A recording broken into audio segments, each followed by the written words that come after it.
할렐루야. 오늘은 신을 찾는 무리, 보이는 신을 찾는 무리란 제목으로 하나님 말씀 증거하도록 하겠습니다. 출애굽기 32장 1절로 6절입니다. 출애굽기 32장 1절로 6절입니다. 백성이 모세가 산에서 내려옴이 더딤을 보고 모여 백성이 아론에게 이르러 말하되 일어나라 우리를 위하여 우리를 인도할 신을 만들라. 이 모세 곧 우리를 애굽 땅에서 인도하여 낸 사람은 어찌 되었는지 알지 못함이니라. 아론이 그들에게 이르되 너희의 아내와 자녀의 귀에서 금 고리를 빼어 내게로 가져오라. 모든 백성이 그 귀에서 금 고리를 빼어 아론에게로 가져가매 아론이 그들의 손에서 금 고리를 받아 부어서 조각칼로 새겨 송아지 형상을 만드니 그들이 말하되 이스라엘아 이는 너희를 애굽 땅에서 인도하여 낸 너희의 신이로다 하는지라.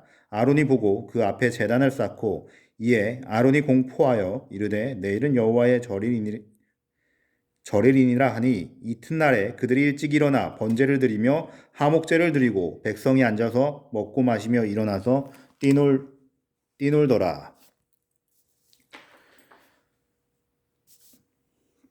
자, 오늘의 말씀은 이것입니다. 하나님의 말씀을 받기 위해 시내산에 올라간 모세는 오랜 시간이 지나도록 소식이 없었습니다. 한편 산 밑의 백성들은 그들의 지도자 모세가 산 위에서 오래도록 지체하자 심히 불안해지기 시작했습니다. 불안에 떨던 그들은 마침내 아론을 부추겨 그들을 인도할 한 신을 만들기로 했습니다. 그 신이란 다름 아닌 그들이 애굽에서 익히 보아왔던 송아지 우상이었습니다. 이처럼 살아계신 하나님을 끝까지 의뢰하지 못하고 눈에 보이는 우상을 만들어 섬기려 한 것은 참으로 악하기 그지없는 패역한 도모입니다. 그토록 하나님의 은혜를 많이 체험했던 그들이 한순간의 불안으로 우상 숭배를 도모한 사실은 참으로 한심한 일이었으며 믿음이 연약한 연유였습니다. 사탄 마귀는 이러한 일을 조장하도록 우리를 부추기며 우리의 심령은 하나님과 소원하여져서 이러한 현상은 오늘날 우리의 삶에도 존재한다는 것입니다. 조금만 어렵고 암담한 일이 발생하게 되면 어김없이 불평하고 하나님 아닌 다른 것들에 자신의 운명을 맡기는 자들이 심히 많다는 것입니다. 이제 우리는 본문의 어리석은 이스라엘 백성들의 행태에서 교훈을 찾아보므로 오늘날을 살아가는 성도들이 가져야 되는 마음을 살펴보겠습니다. 첫째로 보이는 하나님을 요구한다는 것입니다. 다급해진 이스라엘 백성은 아론을 향해 우리를 인도할 신을 우리를 위하여 만들라라고 소리쳤습니다. 그리고 그 이유를 모세가 보이지 않기 때문이라고 하였습니다. 이와 같은 변명은 여태껏 그들이 하나님을 믿는 믿음을 갖고 있었던 것이 아니라 보이는 것들, 세상의 재물들, 만나와 메추라기, 구름기둥, 불기둥을 더욱 의지하고 있었다는 사실을 보여줍니다. 그리고 그들이 보이는 우상신을 요구하였다는 사실은 곧 그들이 보이지 않는 참 하나님을 인정치 않고 있었음을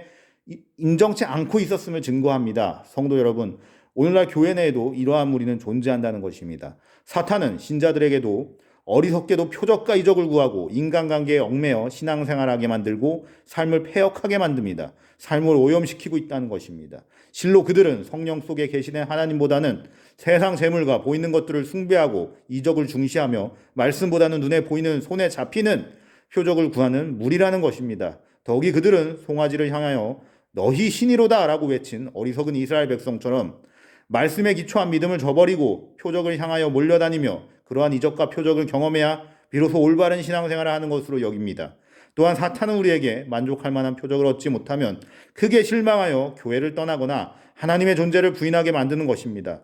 예수님께서는 이러한 무리들의 위험성을 간파하시고 힘이 꾸짖었습니다. 둘째로 썩어 없어질 것을 위하여 투자하게 만든다는 것입니다. 백성들은 우상을 만들기 위하여 자기들이 차고 있던 금고리를 빼어 가져왔습니다. 그들은 정말 열정적으로 보이는 신, 우상을 위해 투자했다는 것입니다. 사탄은 오늘도 성도들에게 하나님과 영원한 나라를 위한 투자보다는 이처럼 자신의 이기적인 욕망을 위하여 썩어 없어질 것을 위하여 투자하라고 합니다. 사탄은 어리석게도 하나님의 일을 위한 투자에는 그토록 인색하면서도 세상의 육체적 이익을 도모하는 데는 열심히 있게 만든다는 것입니다. 참으로 사탄은 하나님께 온전히 헌신하는 일에는 관심이 없고 오직 실질적으로 자신에게 돌아오는 가시적 이익에만 관심이 있게 만든다는 것이죠. 그러나 이러한 투자는 하늘나라의 창고와는 전혀 무관한 것입니다. 하나님의 백성들은 하늘나라의 창고에 보관될 보배로운 보물을 바라보며 신앙생활을 해야 될 것입니다.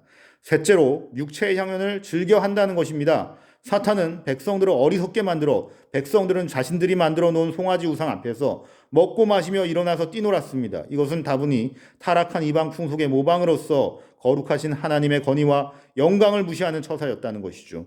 사탄은 오늘날도 신자들을 이렇게 만든다는 것입니다. 그들은 먹고 즐기자라는 세상 풍조의 영향을 받아서 하나님께 대한 신령한 예배에는 관심이 없고 무조건 즐기려는 쾌락 위주의 신앙생활을 추구한다는 것입니다.